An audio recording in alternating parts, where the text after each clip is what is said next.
12वीं की कक्षा युवक भारती किताब में वृंद के दोहे इस कविता का आज हम पठन करेंगे। कवि वृंद जी का जन्म मथुरा में हुआ। वृंद जी का पूरा नाम वृंदावन दास है और वृंदावन दास ये रीतिकालीन परंपरा के अंतर्गत आते हैं और बड़े सम्मान के साथ, बड़े आदर के साथ इनका नाम लिया जाता है। अब रीतिकालीन परंपरा या रीतिकालीन कवि, इसका अर्थ ये है कि हिंदी साहित्य में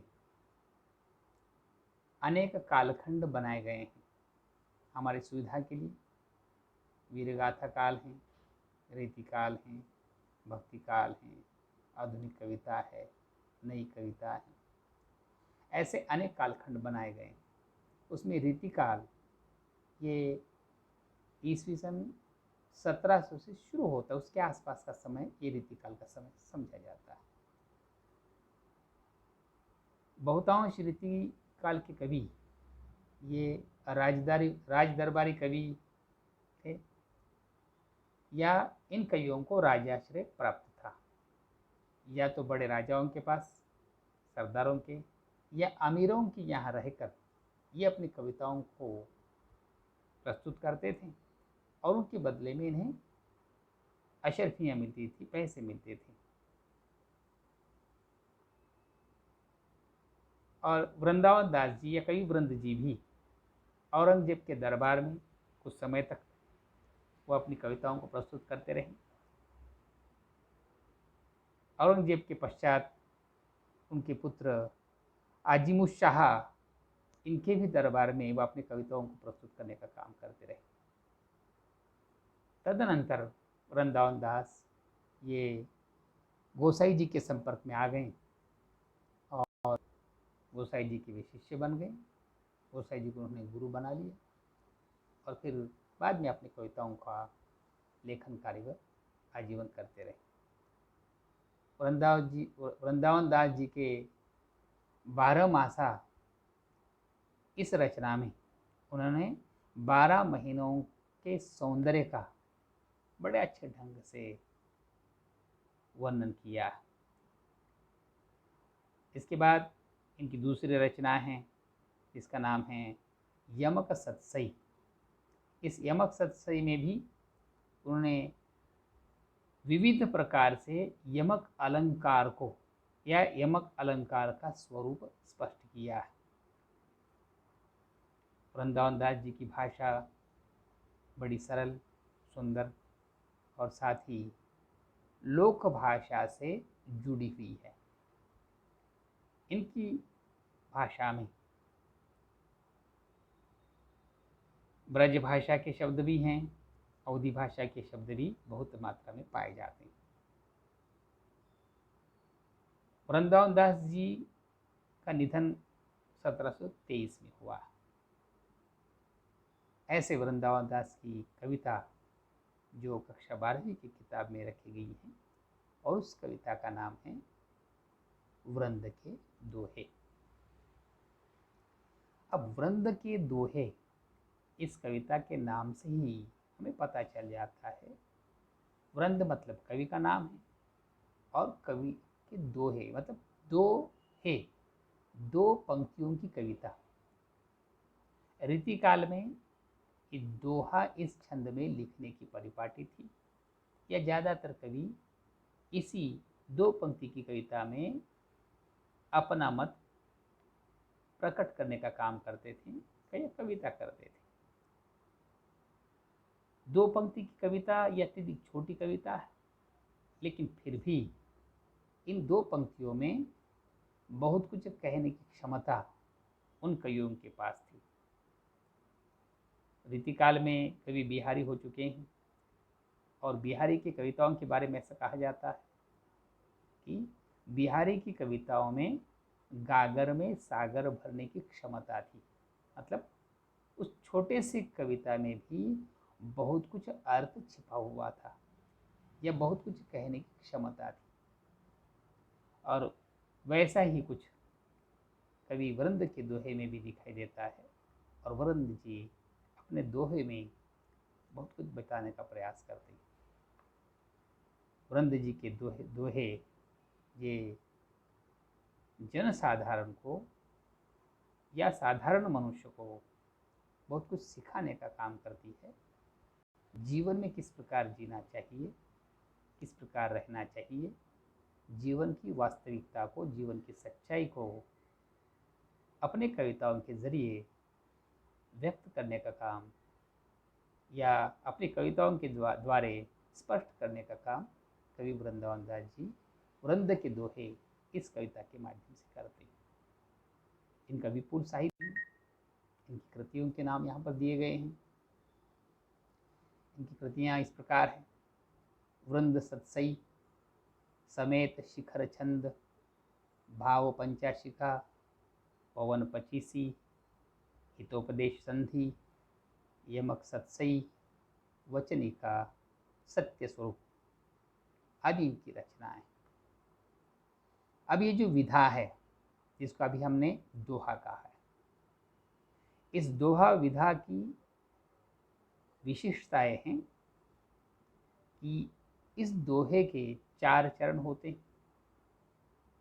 पहले पंक्ति में 2 चरण, दूसरे पंक्ति में 2 चरण।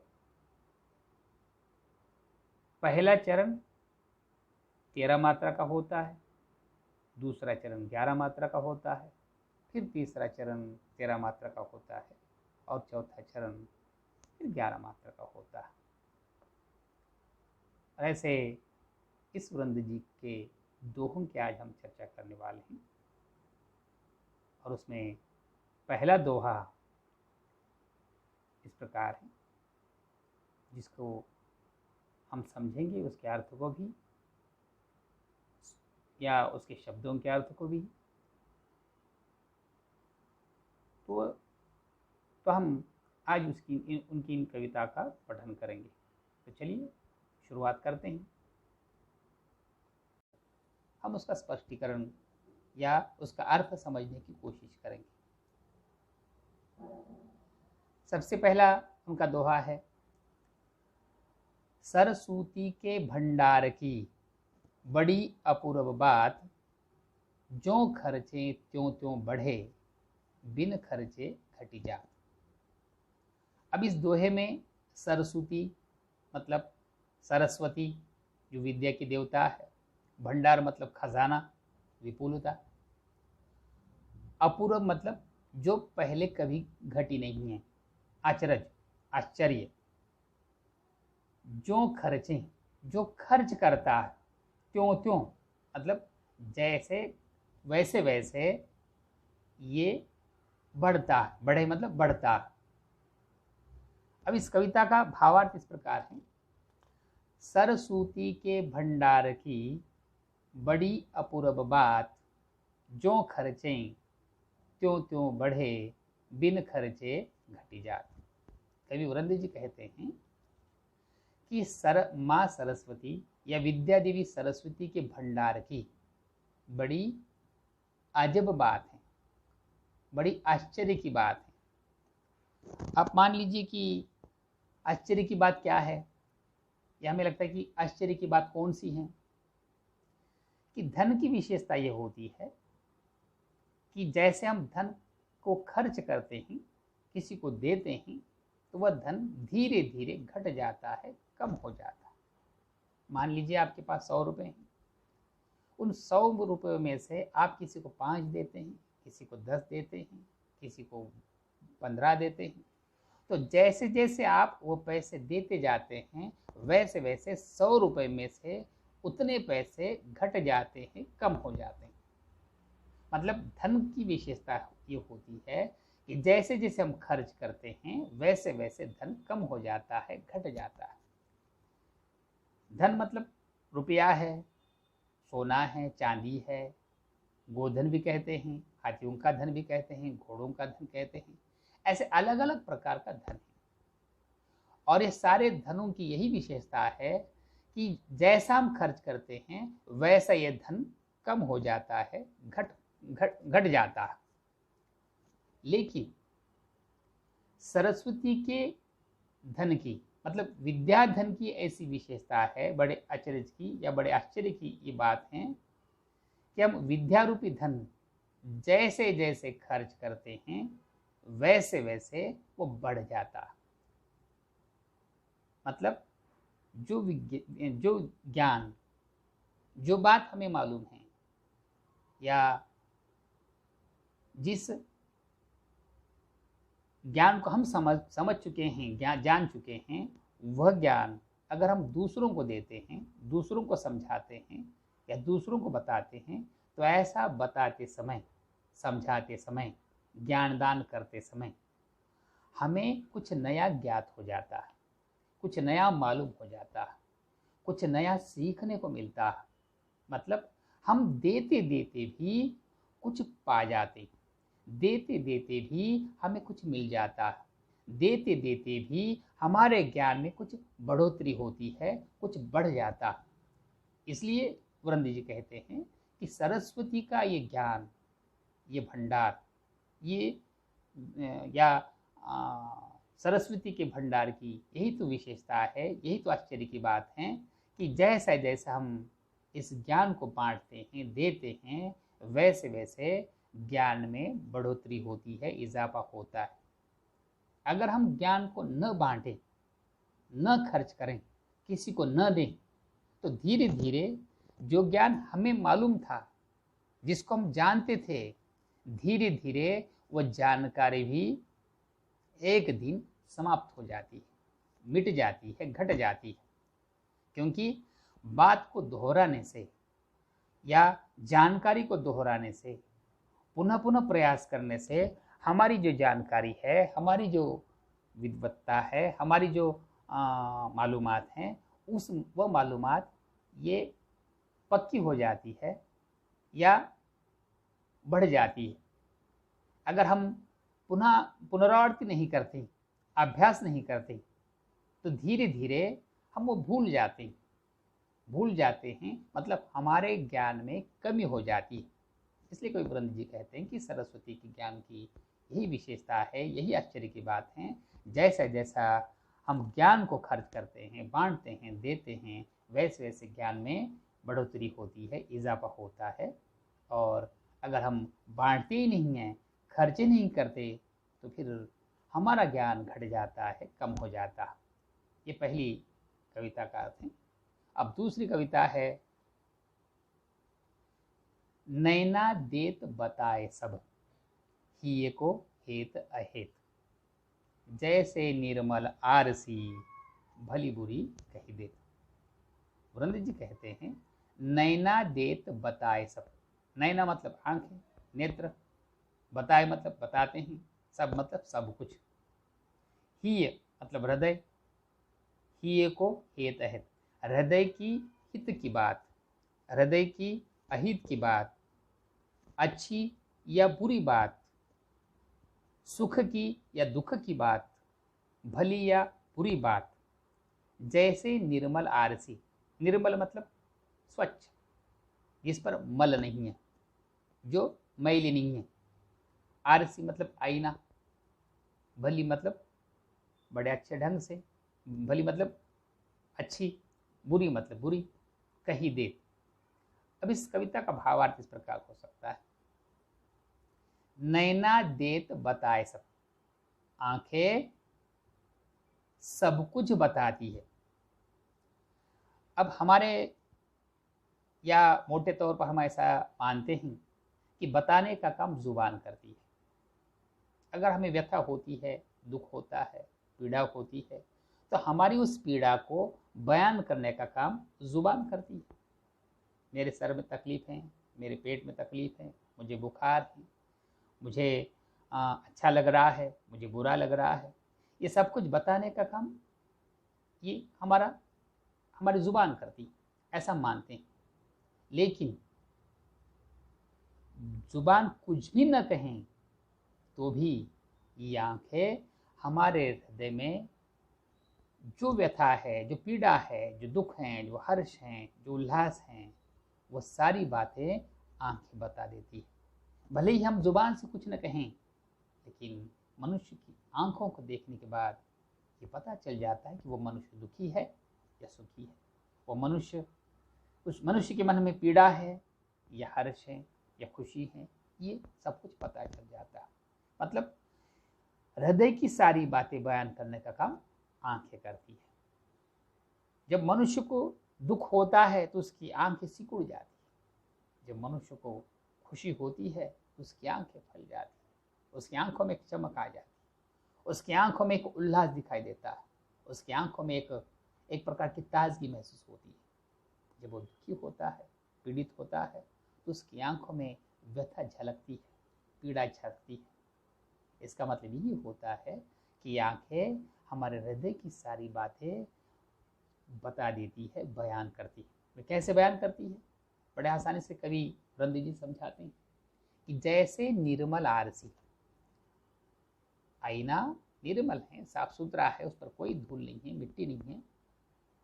इस आईने के सामने अगर हम खड़े हो जाते हैं या जो भी कोई खड़ा हो जाता है तो उस व्यक्ति का प्रतिबिंब उस आईने में दिखाई देता है, और आईना जो भी उसके सामने खड़ा है उसका हूबहू चित्र वो आईने में दिखा देता है।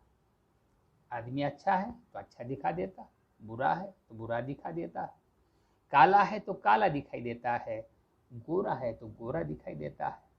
मतलब जैसा उसके सामने कोई व्यक्ति खड़ा है, उस व्यक्ति का प्रतिबिंब जैसे कि वैसे दिखाने का काम ये आईना करता है। बुरे को बुरा, अच्छे को अच्छा, काले को काला, गोरे को गोरा, जैसा है वैसा बयान करने का काम ये आईना करता है, पूरे ईमानदारी के साथ।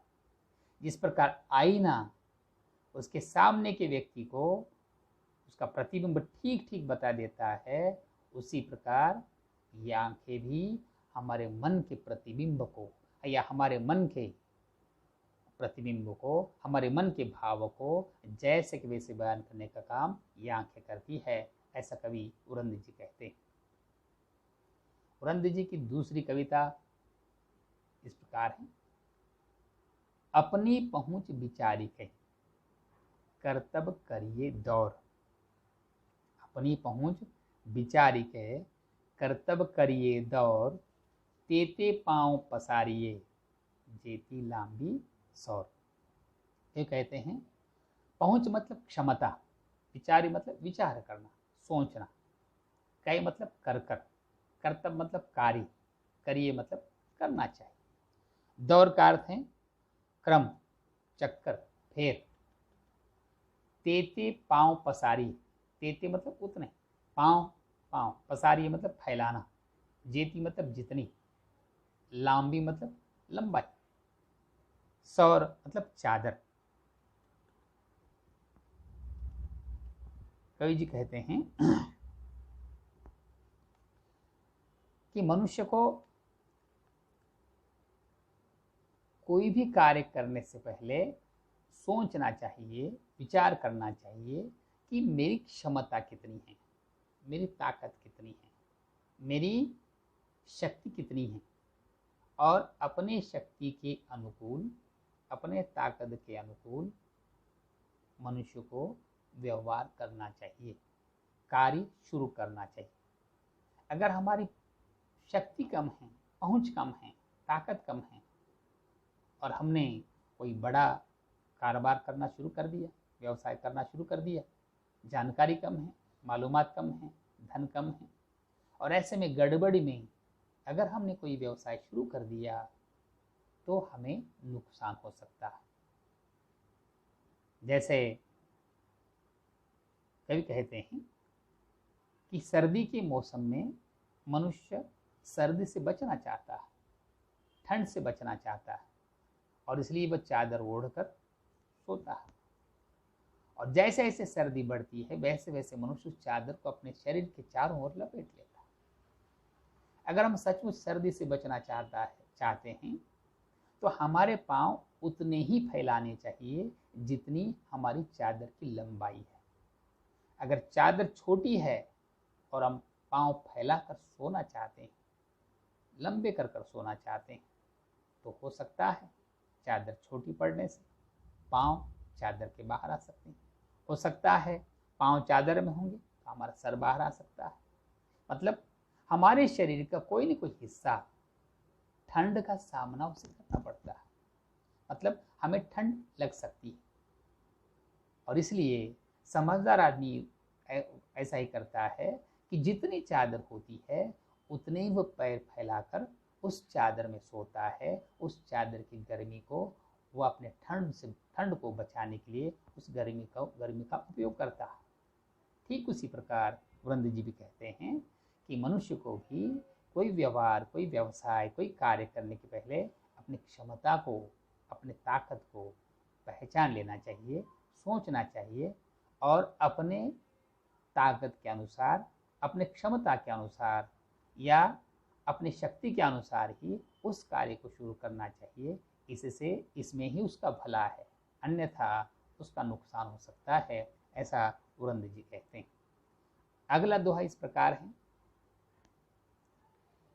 फेर न हवे हैं कपट सो, फेर न हवे हैं कपट सो, जो कीजे व्यापार, जैसे हांडी हांडी काठ की, चढ़े न दूजी बार। कयुरंद जी कहते हैं फेर न हवे, फेर मतलब पुनः या घुमाव चक्कर, जटिलता।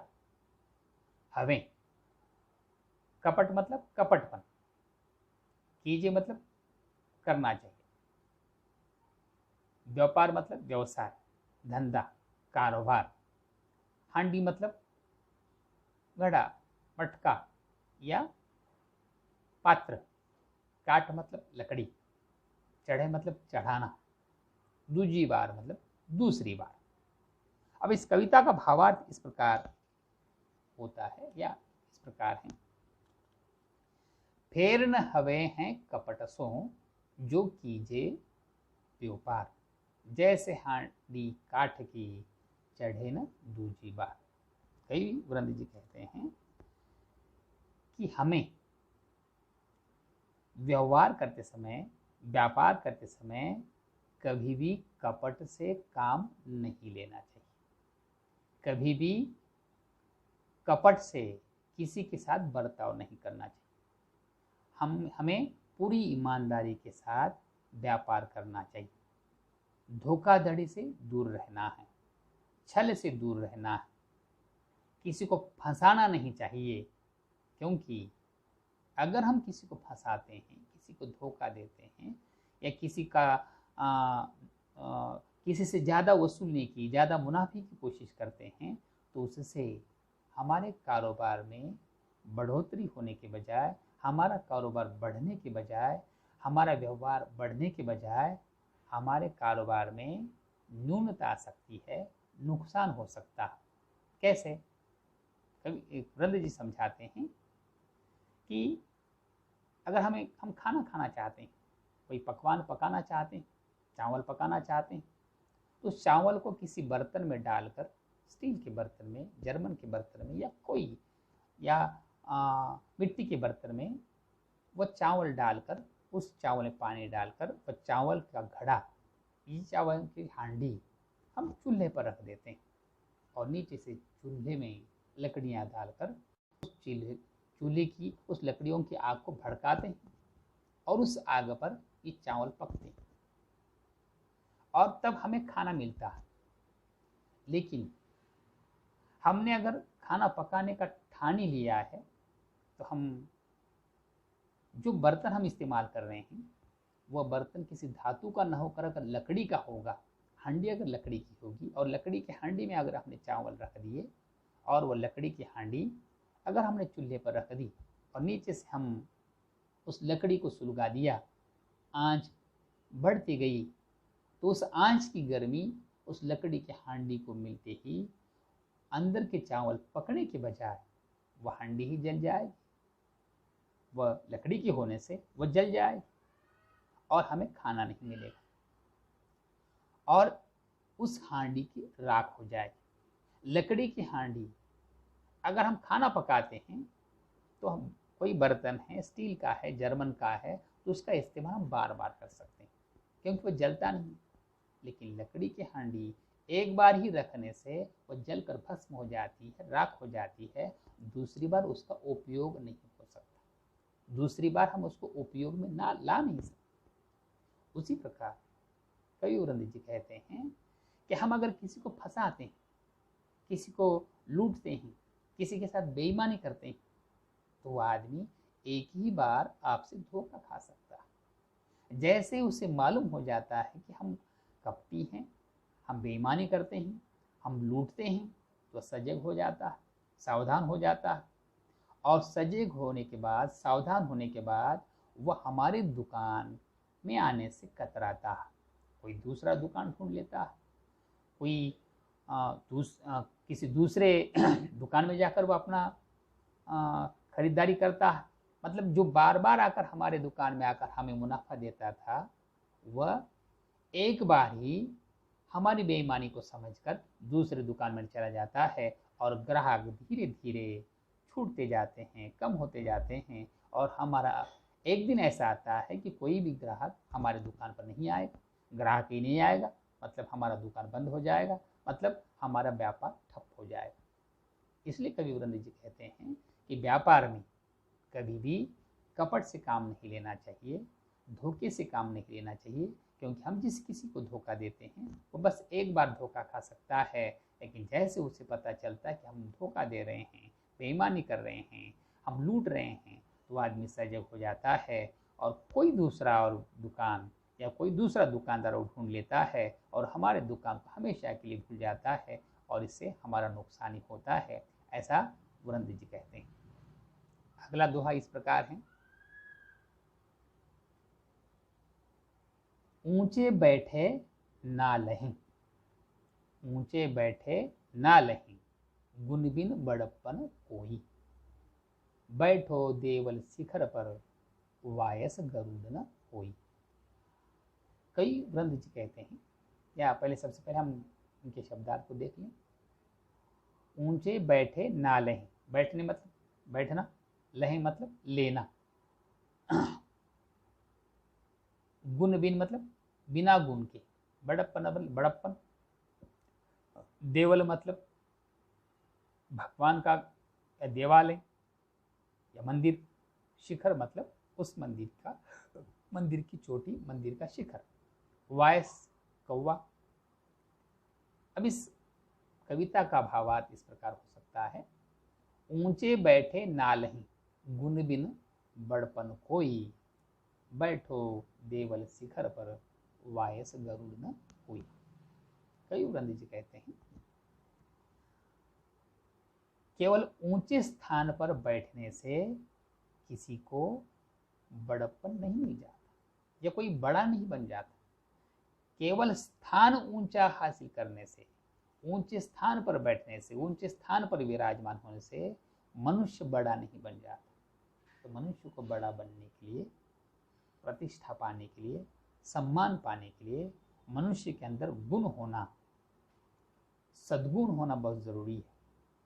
जिसके अंदर गुण होते हैं वह आदमी कहीं पर भी बैठ जाए, उस आदमी को बड़प्पन अपने आप मिल जाता है। और बिना गुण वाला आदमी भले ही ऊंचे स्थान पर बैठ जाए, लेकिन उसे मान सम्मान, बड़प्पन कभी मिल नहीं सकता। मतलब बड़प्पन पाने के लिए, सम्मान पाने के लिए मनुष्य के अंदर गुण होना बहुत ज़रूरी है, और बिना गुण के कोई भी आदमी बड़ा नहीं बन सकता, ऐसा वृंद जी कहते हैं। इसका उदाहरण इस प्रकार देते हैं कि मंदिर के शिखर पर अगर कौवा बैठ जाए तो क्या हम उस कौवे को गरुड़ समझेंगे? केवल मंदिर के शिखर पर कौवे के बैठने से कौवा कभी गरुड़ नहीं बन सकता, क्योंकि कौवे की ताकत बहुत कम होती है और गरुड़ बड़ा शक्तिशाली होता है। वह आकाश में उड़ता है, बड़े ऊंचाई की उड़ान लेता है और उसके पंखों में जान होती है, शक्ति होती है, और उतनी शक्ति कौवे के पंखों में कभी आ नहीं सकती, उतना ताकतवर कभी कौवा हो नहीं सकता। और इसलिए कौवा अगर शिखर पर भी बैठा हो फिर भी वो कभी गरुड़ के जैसा महान नहीं हो सकता। वह गरुड़ के जैसा कभी शक्तिशाली नहीं बन सकता। इसलिए कवि वृंद जी कहते हैं, जिस प्रकार कौवा कभी गरुड़ के जैसा शक्तिशाली नहीं बन सकता, उसके जैसा बड़ा नहीं बन सकता, उसी प्रकार बिना गुण वाला मनुष्य भी भले ही वो ऊंचे स्थान पर बैठे लेकिन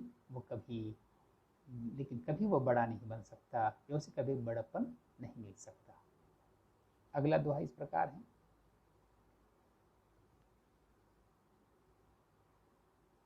उद्यम कबहू न छांडिए, पर आशा के मोद, गागरी कैसे फोरिए, उन्यो देखी पयो। उद्यम मतलब व्यवसाय, कबहू न मतलब कभी भी नहीं, छांडिए मतलब छोड़ना, पर आशा, पर मतलब दूसरा, आशा मतलब आशा, मोद, मोद मतलब हर्ष, आनंद या प्रसन्नता, गागरी मतलब घड़ा, फोरी मतलब फोड़ना, देखी मतलब देखना, पयोद मतलब बादल। कवि कहते हैं, उद्यम कबहू न छाड़िए, पर आशा के मोद, गागरी कैसे फोरिए, उन्यो देखी पयो। वृंद जी कहते हैं कि मनुष्य को कभी भी अपना व्यवसाय, अपना उद्यम, अपना काम नहीं छोड़ना चाहिए। किसी दूसरों के भरोसे, किसी दूसरों की आशा पर हमें अपने व्यवसाय को, अपने व्यवहार को, अपने काम को कभी भी बंद नहीं करना चाहिए। जितना मिलता है, जितना हम कमाते हैं, उतनी कमाई, उतनी आमदनी निरंतर हम करते जाएं। कोई आकर मेरी मदद करेगा, कोई मुझे बहुत बड़ा सहारा देगा, कोई मुझे बहुत बड़ा आसरा देगा, और उसकी आशा पर अगर हम हमारा धंधा बंद कर देते हैं तो हम मिलने वाली आमदनी को भी, मिलने वाली कमाई को भी हम बर्बाद कर देते हैं, या वह कमाई भी हमारे हाथ से छूट जाती है। उसका उदाहरण कवि वृंद जी इस प्रकार देते हैं, गागरी कैसे फोरिए, उन्यो देखी पयो। अगर घड़े में पानी भरा हुआ है, या आधा घड़ा पानी है, और हमने बादल को देख लिया है, काले काले बादल को देख लिया है, जिस बादल में पानी ही पानी है, समंदर के जैसा पानी है, और उस बादल को देखकर हमने ऐसा मान लिया, अब ये बादल आया है तो मुझे पानी की ज़रूरत नहीं पड़ेगी, मुझे पानी कम ही नहीं पड़ेगा, इतना सारा पानी इस बादल में है, अब इस घड़े के पानी की क्या ज़रूरत है। ऐसा समझकर घड़े के पानी को हम फेंक देते हैं। क्या ऐसा करना उचित है? कोई भी समझदार आदमी ऐसा नहीं करेगा, क्योंकि जो बादल हमें दिखाई देता है, हो सकता है वो बादल हवा का झोंका आने से आगे सरक जाए, हो सकता है वो बादल कुछ समय रुक कर यहाँ से हट सकता है, और उस बादल के गिरने की, उसके बरसाने की हम आशा लगा रखे थे, वो बादल बिन बरसे ही यहाँ से जा सकता है, और उस बादल में भरे हुए पानी का हमें कोई भी लाभ नहीं हो सकता। जो घड़े में पानी है, वही पानी हमारे लिए लाभदायी है, वही पानी हमारी प्यास को बुझा सकता है। इसलिए उस बादल के भरोसे अगर हमने घड़े के पानी को फेंक दिया तो हमें प्यासा रहना पड़ेगा। ठीक उसी प्रकार हम जो भी कमाते हैं, जितना भी कमाते हैं, हमारे छोटे मोटे धंधे से, छोटे मोटे व्यवसाय से, उस व्यवसाय को, उस धंधे को किसी बड़े की आशा में नहीं छोड़ना चाहिए, क्योंकि ऐसा करने से हमारा मिलने वाला जो उत्पन्न था, मिलने वाली जो आमदनी थी, वो आमदनी भी बंद हो जाएगी, ऐसा कवि वृंद जी कहते हैं। आगे का दोहा इस प्रकार है, कछु कही नीच न छेड़िए, भलो न वाको संग, पाथर डारे कीच में, उछरी बिगाड़े अंग। अब इस दोहे का, या दोहे के जो शब्द हैं, शब्द के अर्थ इस प्रकार है। कछु मतलब कुछ भी, कछु कही नीच न छेड़िए, नीच मतलब अधम, नीच मतलब बुरा, भलो मतलब भला, न वाको संग, संग मतलब सहवास, न वाको मतलब उसका सहवास, उसका साथ। पाथर मतलब पत्थर, डारे मतलब डालना, कीच का अर्थ कीचड़, उचरी मतलब उछलना, बिगाड़े बिगड़ना, अंग शरीर। अब इस कविता का भावार्थ इस प्रकार है, कछु कही नीच न छेड़िए, भलो न वाको संग। कवि वृंद जी कहते हैं कुछ भी हो, हमें कभी अधम व्यक्ति को नहीं छेड़ना चाहिए, उसे कभी भला बुरा नहीं कहना चाहिए, उसके साथ छेड़खानी नहीं करनी चाहिए। जो दुर्गुणी है, बुरा है, अधम है, नीच है, ऐसे आदमी के साथ छेड़छाड़ कभी भी नहीं करनी चाहिए, और ऐसे व्यक्ति के साथ कभी रहना भी नहीं चाहिए। उसका संग, उसका साथ भी हमें नुकसानदायक हो सकता है, उसको भला बुरा कहने से हमें नुकसान हो सकता है।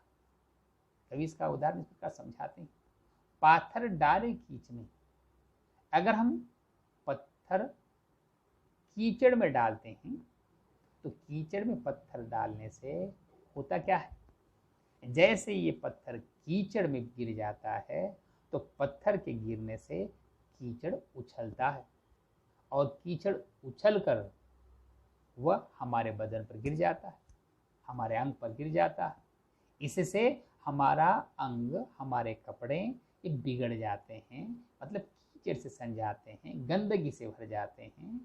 इसलिए पत्थर कीचड़ में फेंकने से हमारा ही शरीर गंदा हो जाता है, हमारे ही कपड़े गंदे हो जाते हैं। उसी प्रकार बुरे आदमी को छेड़ने से बुरा आदमी जैसे हम कुछ कहते हैं तो वह भी हमारे साथ बड़ी बुराई से पेश आता है, वो कुछ भला बुरा कह सकता है, और उसके द्वारा भला बुरा कहने से हम व्यथित हो सकते हैं, हमारे मन को उसके शब्द रूपी बाण लग सकते हैं और हमारा मन घायल हो सकता है।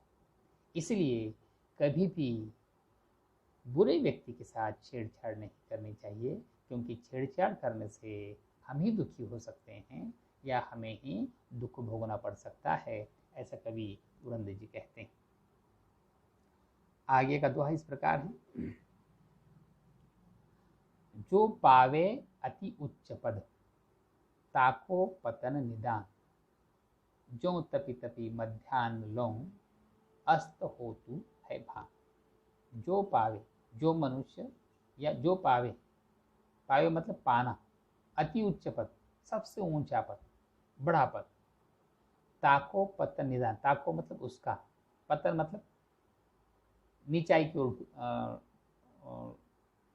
ढुलकना या ऊंचाई से नीचे की ओर गिरना, निदान मतलब निश्चित या पक्का,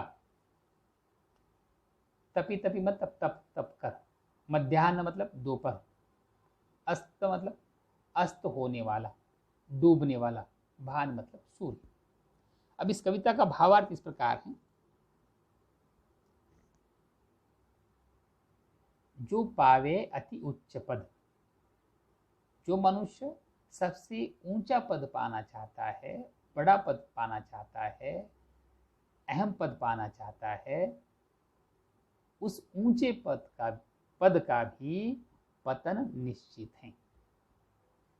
कितने भी बड़े पद पर मनुष्य बैठें, कितना भी बड़ा पद मनुष्य प्राप्त कर लें, लेकिन हमेशा के लिए मनुष्य उसी पद पर आसीन नहीं हो सकता, उसी ऊंचाई पर वह टिक नहीं सकता। एक दिन ऐसा अवश्य आता है कि वह ऊंचाई से नीचाई की ओर लुढ़कता है, वह ऊपर से नीचे की ओर सरकता है। संसार में ऐसा कोई भी पद नहीं है जो हमेशा के लिए बना रहता है, हमेशा के लिए वो उसी ऊंचाई पर बना रहेगा, इसकी कोई गारंटी या इसकी या उसी पद पर मनुष्य बना रहेगा, ये निश्चित नहीं है। ये निश्चित है कि ऊंचाई पर पहुंचने के बाद या बड़े पद पर पहुंचने के बाद जिस प्रकार मनुष्य ऊपर चढ़ता है, धीरे धीरे उच्च पद को प्राप्त करता है, और एक दिन ऐसा आता है कि वह उस उच्च पद से नीचे की ओर सरक जाता है। जैसे ये सूर्य का उदाहरण यहाँ पर वृंद जी देते हैं। सवेरे का सूरज निकलता है पूरब की ओर से, उसकी लाली हम देखते हैं, और ये सवेरे का सूरज धीरे धीरे ऊपर की ओर चढ़ता है, और भरी दोपहर में वह अत्यधिक तप जाता है, अत्यधिक आग बरसाता है, और वह आकाश में सबसे ऊंचे स्थान पर होता है। लेकिन ये दोपहर में रुकने वाला, ठहरने वाला सूरज आकाश में सबसे ऊंचे स्थान पर होता है, लेकिन ये स्थान भी वो ज़्यादा देर तक वहीं पर ठहर नहीं सकता। धीरे धीरे वो पश्चिम की ओर लुढ़क जाता है, और धीरे धीरे वह सरकते सरकते पश्चिम की ओर लुढ़कते जाता है, लुढ़कते जाता है, सरकते जाता है, और अंत में वो उसी सूरज का जो तप रहा था दोपहर में, जो सबसे आग बरसा रहा था, सबसे ऊंचे स्थान पर खड़ा था, वही सूरज पश्चिम की दिशा में क्षितिज में विलीन हो जाता है, समा जाता है, डूब जाता है। जिस प्रकार सूरज उसी स्थान पर कभी बना नहीं रह सकता, वो ऊंचा स्थान प्राप्त कर सकता है, लेकिन ऊंचे स्थान के बाद फिर पतन भी निश्चित है, उसका डूबना भी निश्चित है। उसी प्रकार मनुष्य भले ही वह कोई ऊंचा पद प्राप्त करने की लालसा रखें, भले ही वो ऊंचे पद को प्राप्त करने की इच्छा उसके मन में बनी रहे, लेकिन वो पा भी जाए, लेकिन उस ऊंचे पद से वह पतन की ओर भी लुढ़क सकता है, या पतन की ओर लुढ़कना ये निश्चित है, ऐसा कवि वृंद जी कहते हैं। आगे का दोहा इस प्रकार है। जो जाको गुण जानहि सो तिहि आदर देत, जो जाको गुण जानहि सो तिहि आदर देत, कोकिल अंबही लेत हैं काग निबोरी लेत। जो कहते हैं कि इसके पहले शब्दार्थ हम देख लें। जो जाको, जो जिसके, गुण मतलब गुण, जानहि जो जिसके गुण जानता है, सो तिहि आदर देत वह उसे आदर देता है, सम्मान देता है, प्रतिष्ठा देता है। कोकिल मतलब कोयल, अंबई मतलब आम, लेत मतलब लेता, लेना, काग कौवा, निबोरी नीम के पेड़ का फल। अब इस कविता का भावार्थ इस प्रकार है। जो जाको गुण जानहि सो तिहि आदर देत, कोकिल अंबही लेत काग निबोरी लेत। जो मनुष्य जिस वस्तु के गुण को जानता है, वह मनुष्य उस वस्तु को उतना आदर देता है, उतना सम्मान देता है। जिस वस्तु में जितने गुण होते हैं, वह वस्तु उतना आदर प्राप्त करती है। जिस मनुष्य में जितने गुण होते हैं, उस मनुष्य को उतना सम्मान मिलता है, उतना आदर मिलता है। जैसे ये कोयल बड़े मीठा गाती है, मीठे सुर में गाती है, तो हम उस कोयल के गीत को सुनने के लिए हम लालायित होते हैं, और उस कोयल के गीतों को सुनकर प्रसन्न हो जाते हैं। हम कोयल को बड़ा सम्मान देते हैं, कोयल को बड़ा महत्व देते हैं। और कौवा, जो कोयल की ही रंग का है, दोनों भी काले हैं, लेकिन कौवा जब गाता है, कौवा जब काव काव करता है, तो हम उस कौवे के ध्वनि को सुनना नहीं चाहते, हम उसको सुनना पसंद नहीं करते।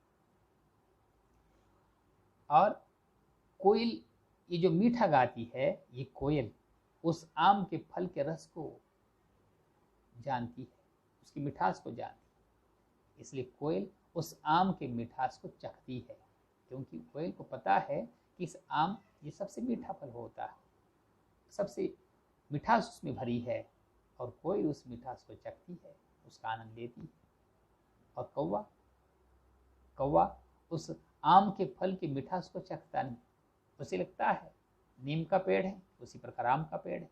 जिस प्रकार आम के पेड़ को फल लगता है, उसी प्रकार नीम के पेड़ को फल लगता है। आम का पेड़ के फल, आम के पेड़ को फल को आम कहते हैं, नीम के पेड़ के फल को निबोरी कहते हैं। तो निबोरी ये फली है ऐसा जानकर ये कौवा उस निबोरी को खाता है जो अत्यधिक कड़वी होती है, और उस कड़वे फल को ही चखकर कौवा तृप्त हो जाता है, क्योंकि उसके आम के फल के गुणों का पता नहीं होता। अगला दोहा इस प्रकार है, आप अकारज आपनु करत कुबुद के साथ, पाए कुल्हाड़ी आपनी मारत मूरख हाथ। शब्दार्थ इस प्रकार है, आप मतलब आप खुद, अकारज मतलब बिना किसी कारण के, आपनो मतलब अपना, करत करते हैं, कुबुद मतलब दुर्बुद्धि या विनाश की बुद्धि, दुर्बुद्धि, पाय मतलब पांव, कुल्हाड़ी मतलब एक औजार, एक शस्त्र, मारत मारते हैं, मूर्ख मतलब मूर्ख, हाथ मतलब हाथ। अब इस कविता का भावार्थ प्रकार है, आप अकारज आपनो करत कुबुद के साथ, पाए कुल्हाड़ी आपने मारत मूर्ख हाथ। कवि वृंद जी कहते हैं कि आप बिना किसी कारण के अपना नुकसान करवा लेते हैं। कैसे करवा लेते हैं कि दुर्बुद्धि के कारण, विनाश बुद्धि के कारण या सद्बुद्धि न होने के कारण हम अपना नुकसान करवा लेते हैं, हम अपना अहित करवा लेते हैं। क्योंकि कवि पुरंदर जी कहते हैं कि विवेक न होने से, विचार करने की शक्ति न होने से मनुष्य अपना नुकसान खुद ही करवा लेता है। मनुष्य अपना नुकसान बिना किसी कारण के कर लेता है। इसलिए कवि वृंद जी कहते हैं कि विचार करके जो कार्य किया जाता है उससे मनुष्य का नुकसान नहीं होता। विचार शून्य से जो कार्य किया जाता है उससे मनुष्य का नुकसान होता है। इसलिए कुबुद के साथ मतलब अविवेक के कारण या अविवेक के कारण हमारा नुकसान होता है, दुर्बुद्धि के कारण हमारा नुकसान होता है, और ये नुकसान कोई और नहीं करता, हम ही अपना करवा लेते हैं। जैसे मूर्ख मनुष्य अपने ही पांव पर कुल्हाड़ी मार लेता है और खुद व्यथित हो जाता है कि मेरा पांव कट गया, मेरा पांव घायल हो गया, मेरे पांव से खून निकल रहा है। उस पांव को घायल करने वाला कौन है? उस पांव को जख्मी करने वाला कौन है? हम ही तो हैं, मूर्ख आदमी तो हैं।